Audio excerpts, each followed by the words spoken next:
Good afternoon, everyone. So today we'll start class 4 of Deterministic total calculus.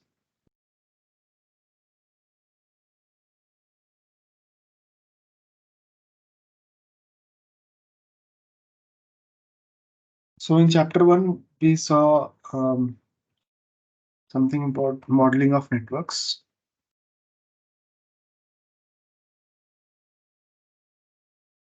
Basically, we modeled a concentrate server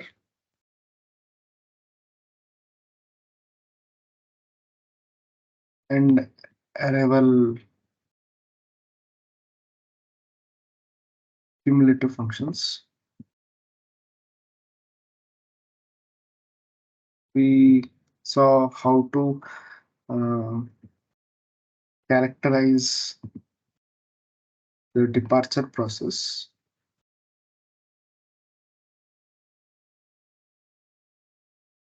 given arrival and service characterization. So what we mainly found out from the factorization of this was that mm, we had an equation called dt equal to inf 0 less than equal to s less than equal to t a t minus s plus r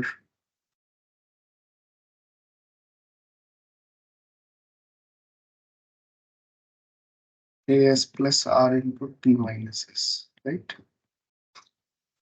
So from here, what we inferred was this could be named as a convolution operator if you have both the operators as in, like this could be compared to integral f h fs gt minus s ds is close to t. So the infimum operator is replaced by the plus and the plus operator is replaced by minus. Infimum is replaced by plus and the plus is replaced by multiply. So under these conditions, you can see that the convolution, so this is the convolution between f and g. So this is the convolution between a and r. So you can define a new convolution operator, but in a different field. So what we call this as is the min plus semi-ring, or these are known as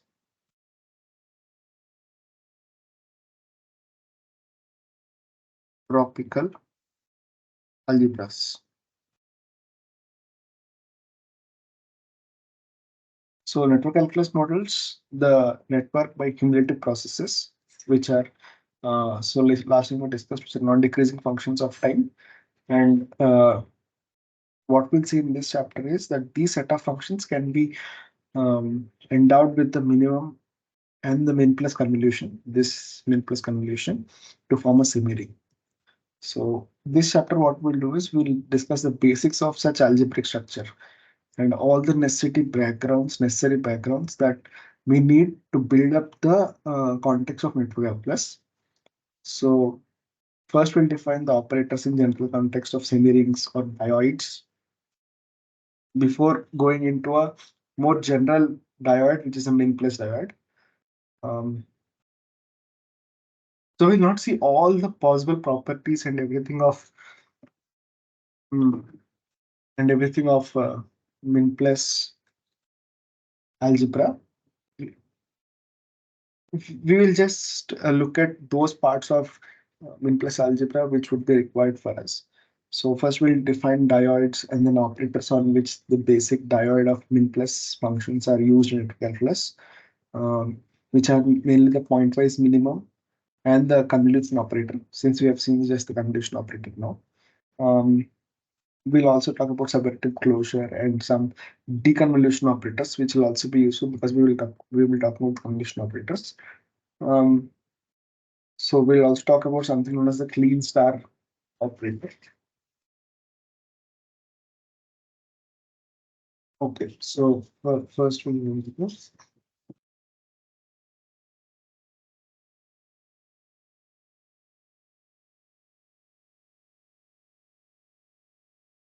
S dioid. So before defining what a dioid is, we'll first define what a monoid is. So in monoid, let M is a set, right? And we have an operator, binary operator. So what it does is it takes two elements from the set and again gives an element from the set. So this is a binary operator on M, right? So we say that the binary operator, the set and the binary operator is a monoid if one, the binary operator is associative. So what do you mean by associative is you have, so you take three elements A, B, C from the set, and then you have, if you apply the binary operator first to B and C and then to A, that is equal to applying first to A and B and then to C. This is associative, right? Then you have, there exists epsilon belongs to M. So there is a epsilon. This epsilon we call as neutral element, right?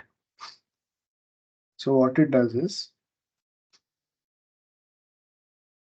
such that for all A belongs to M. So for any element of the set M, A, if you binary operate with the neutral element in any way, you get A back. It's a neutral element. So when you perform the binary operator on that, you get A back. Okay. So this is the definition of a monoid, right? Then if the operator is commutative, so what does commutative mean? So for all A comma B belongs to that set, which implies A plus B is equal to B binary operator again. So it is idempotent.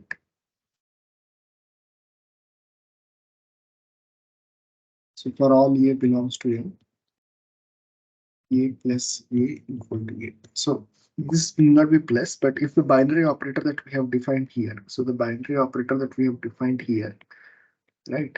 So if it satisfies these two, then it is a monoid, this binary operator in the set. Now the operator could also satisfy some extra conditions which are commutative, which is given here, and idempotent, which is given here, right? Then M plus is commutative monoid if it is a monoid plus, like plus in the sense and the binary operator is commutative.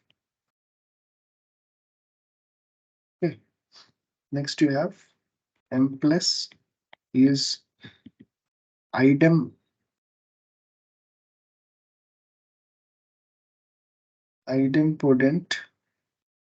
monoid if monoid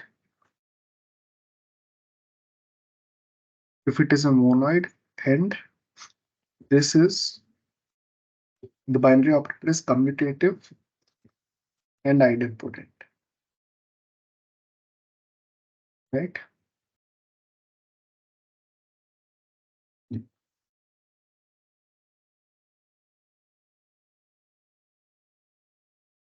So I hope the definitions for monoid is clear. So let me make a small flow chart. In the flow chart, what it is so you have monoid, right? So what you have is a set and a binary operator. So what do they follow is associativity and the neutral element, right? Now this could be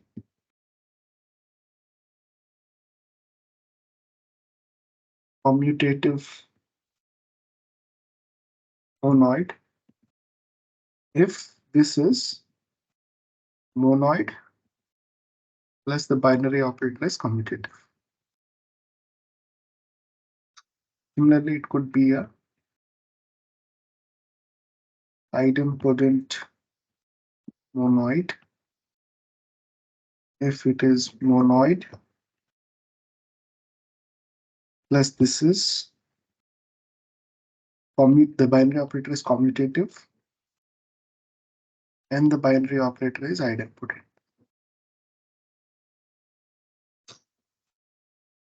Okay.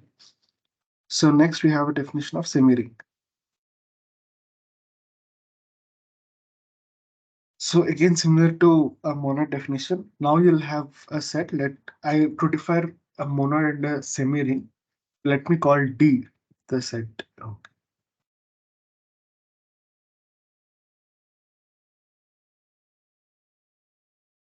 Semiring.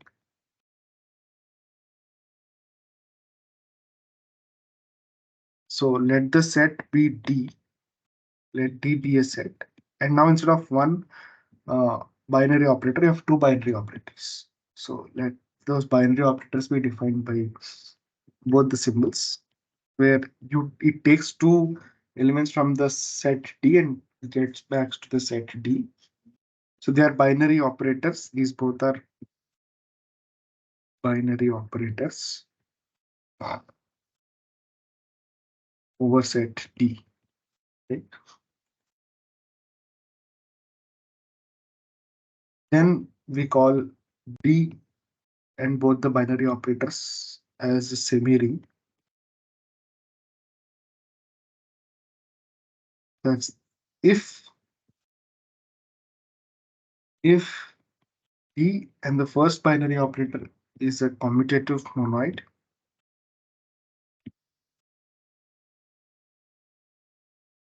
So I've given the definition of commutative monoid.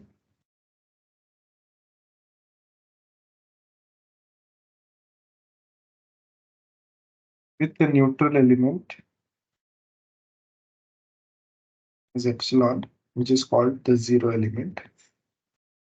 Right. It does not mean that element is zero, it's just called a zero element. Okay. Then you have D and the second uh, binary operator. This is also this is just a monoid. Need not be commutative or idempotent. Uh, with the neutral element E called the unit element. It will not be one, it is just called the unit element and the zero element, right? And three. The second binary operator is left and right distributive over the first binary operator. So what does this mean? Suppose you take four elements A, B, C, D belong to the set D. Then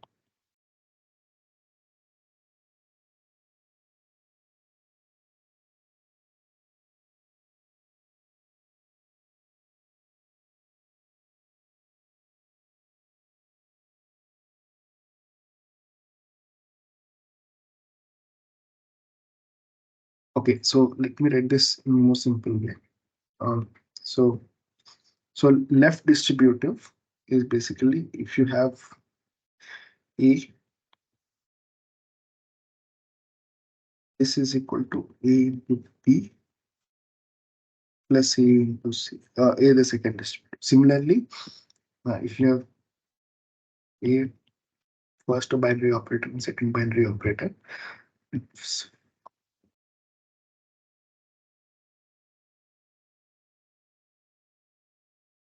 so this is left distributive, this is right distributive, and this is left distributive, right? So if both of these satisfies for the second operator over the first operator, second operator over the first operator. then we say that, oh, we have one more property, that is epsilon, the zero element in the D plus diode is absorbing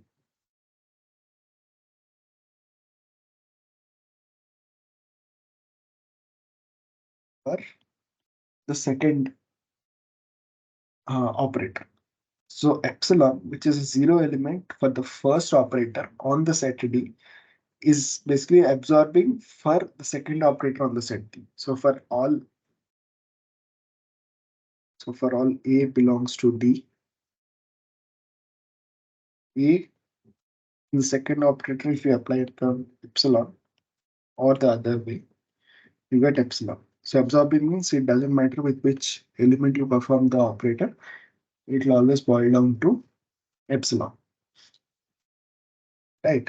So if any set and two binary operators, so for now we'll be calling binary operators, but the binary operators, uh, when we come to min plus algebra, so we'll start defining the operators as minimum or a plus addition. But which operator would be known as minimum and which operator known as will give the name as plus, that will differ.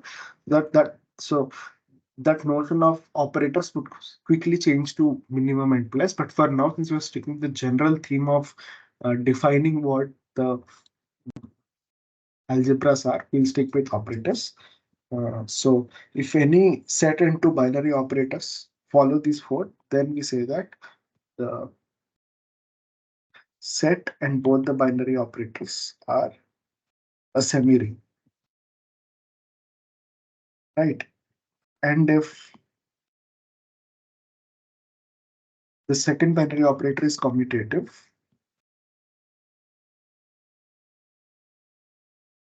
then both the binary operators is a commutative semi-ring. Since the first operator is also is commutative by definition. So if the second one is also commutative, so if second one if commutative, then commutative semi-ring.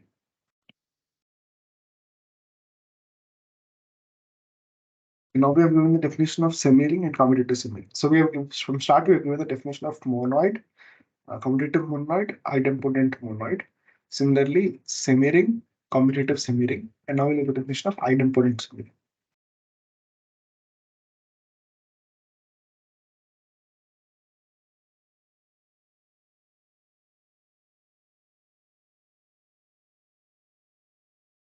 So a semi-ring,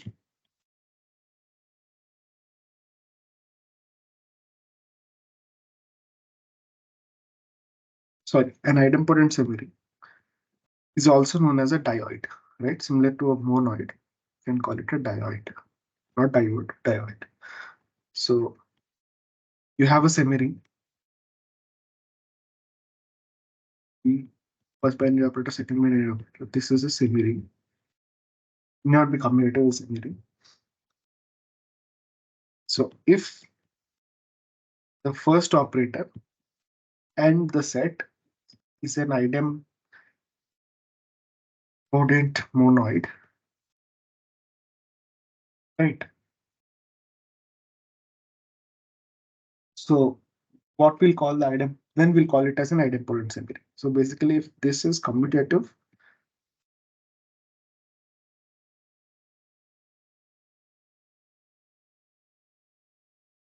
less idempotent, then it is called an idempotent semi-ring or um, a dioid. Okay.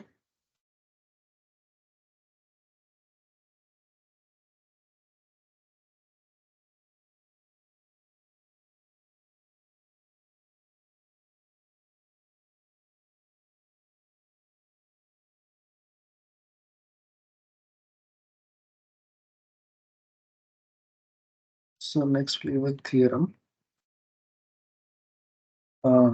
So let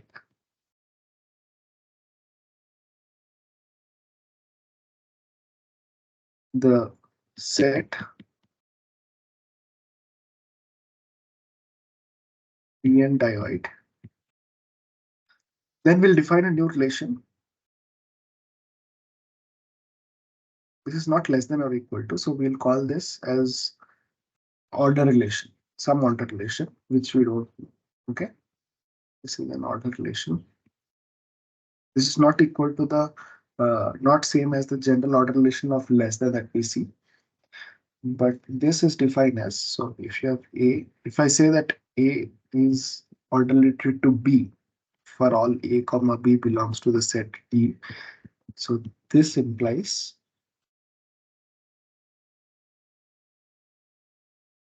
A, I define this relation as A plus A, the first binary operator, B equal to B. So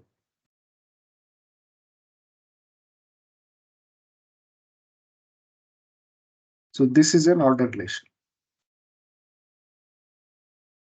Now, what do I mean by relation is, if it follows the following properties. So if it is reflexive, transitive, and antisymmetric. If any relation follows these three properties, if any subset of binary operators, which is not a function, follows these three things, then we call it as a relation, right? So we'll show uh, first reflexive. So A is less than A, right? From definition, what we see that A binary operator A equal to A. This is basically the idempotent.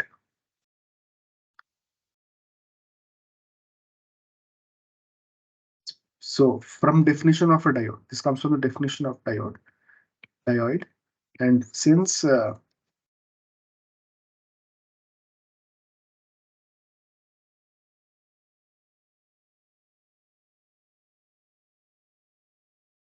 and since uh, the first binary operator is idempotent for a dioid, so it is reflexive. Okay. Next is transitive.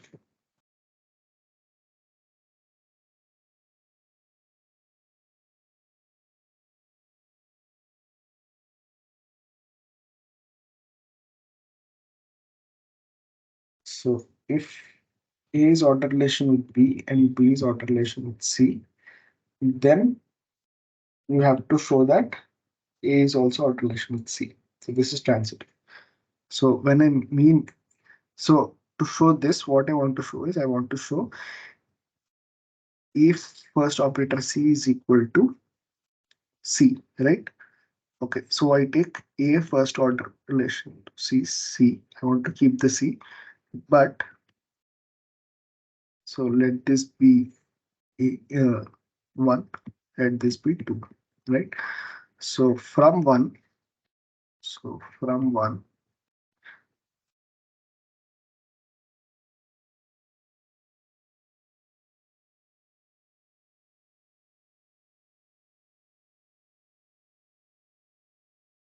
okay, from 2,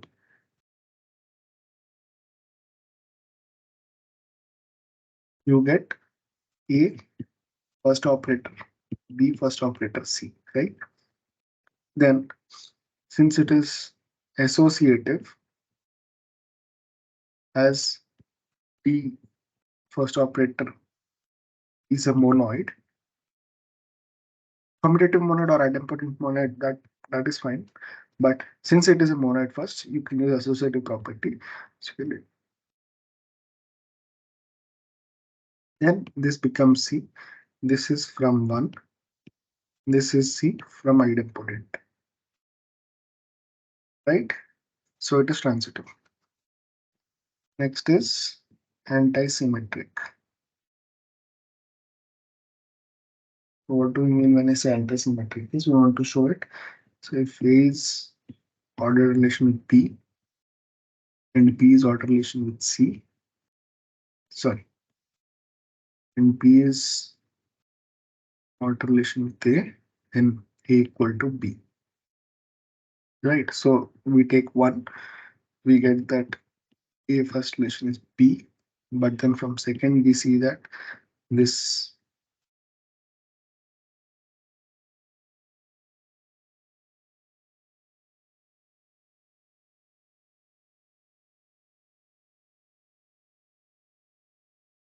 okay, keep this. This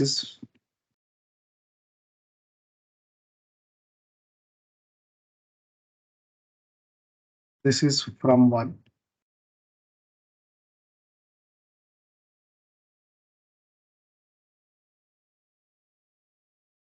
Okay. Similarly,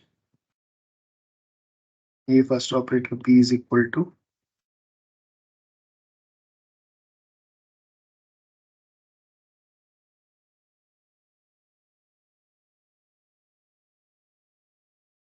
and then you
okay. So this is from one, and from definition of dioid, you can see that this operator is commutative, right?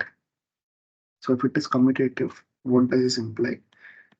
A and B equal to B and A. So B and A is A. This is 2, this is 1. Therefore, 1 and 2, we get A equal to B because both the things equate to this, right? So what we have seen is the definition of order relation we have given is a relation. Like we've shown that it is a relation. So if I say that B is less than A for a dioid, we have defined this as to be B first operator A is equal to A, right? Okay.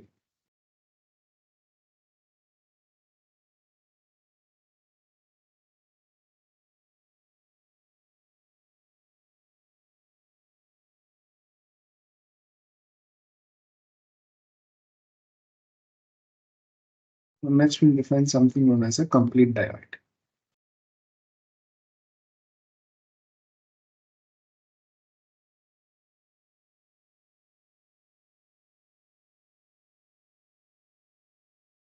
So we have a diode D binary of first binary operator, second binary operator. This is a diode. This is said to be complete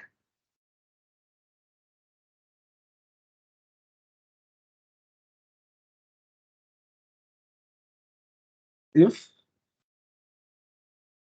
is closed for infinite first operators and if the second operator distributes over infinite first operators on both sides. So what do I mean by that is, so let me write down. So A second operator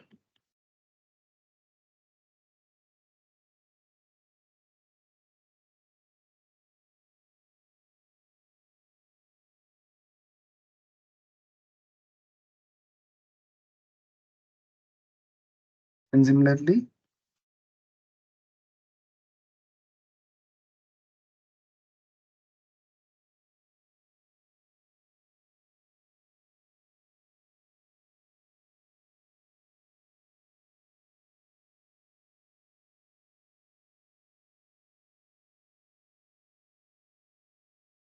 so these are distribution property of the second operator over first operator on both sides, right? And also the first operator of all elements is basically x belongs to d x. So um,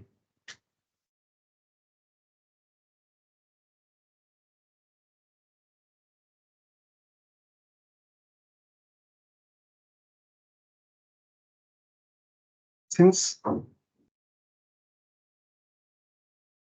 the first operator is closed in D, so what does this mean is D belongs to D, right? So you keep on, so you take two terms from D, you apply the first operator, you get a term in the set D.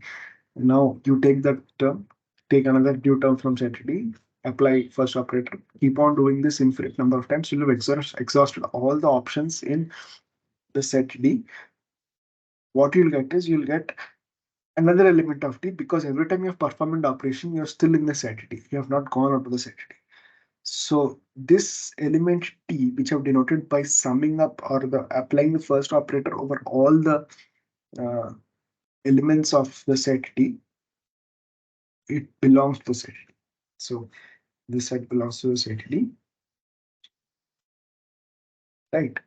So if it follows these two, so this is the distribution, and this is the mm,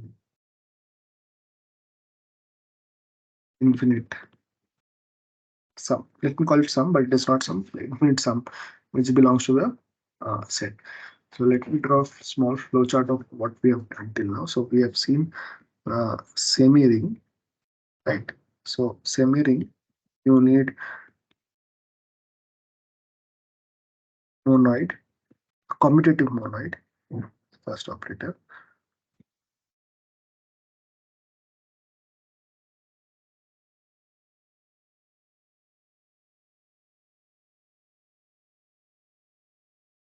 Second operator, it is just monoid, we not need commutative. Then you have distribution. So the second operator distributes over the first operator. The second operator distributes over the first operator.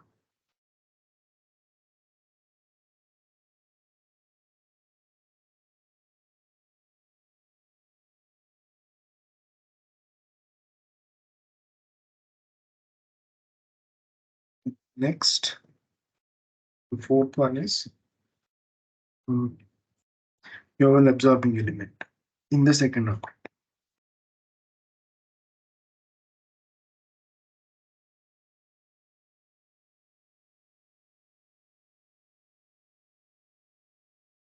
Right, then you have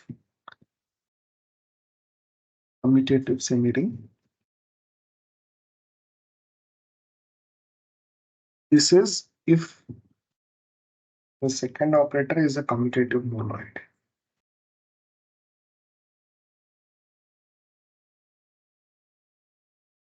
Then you have a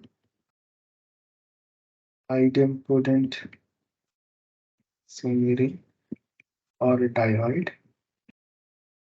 So this is if the first operator and the set form a idempotent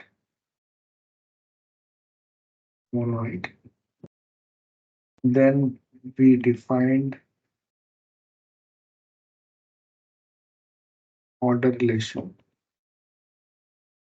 such that if I say A is order to B, this is defined as A first operator B is equal to B. And we showed that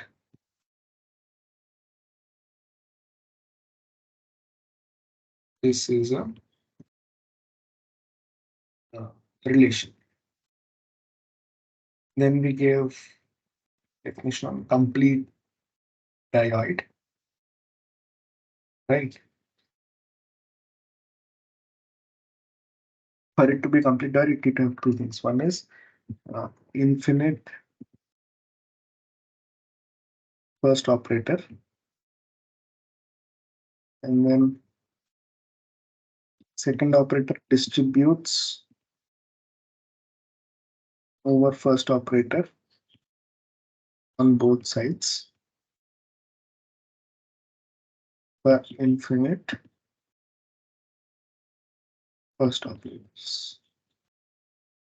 And then we defined total sum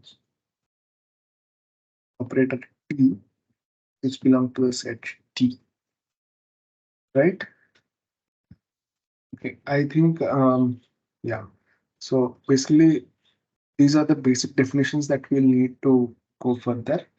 So I'll stop here my class today, because there are many definitions that you need to take care of. So in the next class, we'll start with the um, min plus diode. So now since you have understood some definitions of what diodes are and all, so next class we'll start talking about min plus diodes, and then we'll start talking about functions in min plus diodes.